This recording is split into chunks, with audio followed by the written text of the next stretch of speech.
always ask the Holy Spirit to dress me, so this is what we are working with today, looking all cute and pretty for Jesus. So I have a few tips on how you can look put together and casual at the same time. Tip number 1. So the structure of your clothes really matters.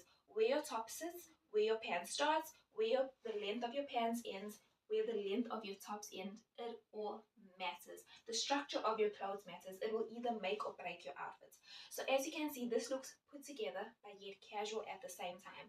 I have a much more tighter top and a baggier bottom. Therefore, it is balancing out my proportions. And I always recommend that people always dress according to their proportions of their body, not necessarily their body type.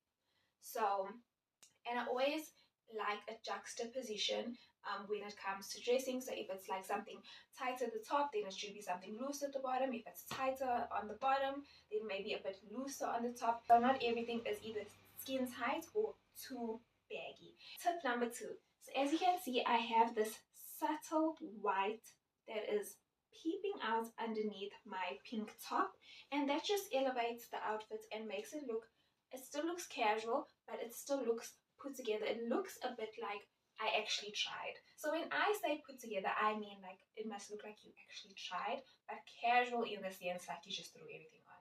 You didn't try that hard, if that makes sense. I'm not another top underneath. Keeps me warm because it is winter, but yet it still offers that cute little interesting thing. Now let's move on to tip number 3.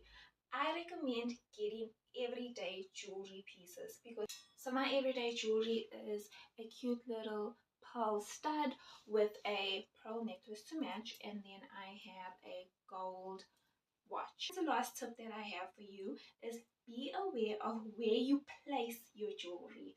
Jewelry placements either will make or break your outfits.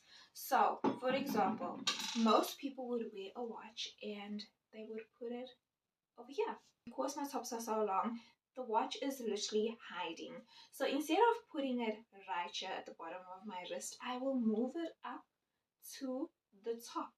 I'll put it on top of my clothes, and that just also makes it, I feel like it's more chic when you have your jewelry on top of your long sleeve tops. Like, I just feel like it's super chic. And then with the necklace, as you can see, I have a pretty high neckline with this top. So instead of just letting it hang there, I will pull the necklace up to just be like sort of like a choker, but not really. So it'll just sit right there. Now the last tip I have for you is shoes. Your shoes are very important because we are going for a casual put together outfit.